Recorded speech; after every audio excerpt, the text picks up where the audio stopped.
వాటిక Congress, BRS, MIM అనైతిక పొత్తుతో Nizamabad mayor పీఠాన్ని కైవసం చేసుకున్నాయని ఆరోపించారు ఎంపీ ధర్మపురి అరవింద్.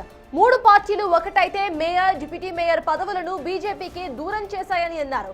అయితే పదవీ కాలం పూర్తి కాకముందే మేయర్ పీఠాన్ని దక్కించుకుంటామని హాట్ కమెంట్స్ చేశారు ధర్మపురి అరవింద్.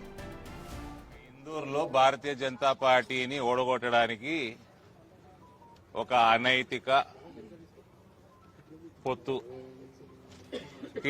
శ్రీకారం చుట్టింది ఈ రేవంత్ ప్రభుత్వం. ఇలా పోలీసు వాళ్ళు కూడా ఉన్నారండి. ఇలా పోలీసుల హస్తం కూడా ఉన్నది. కాంగ్రెస్ హస్తంతో పాటు పోలీసు డిపార్ట్మెంటు.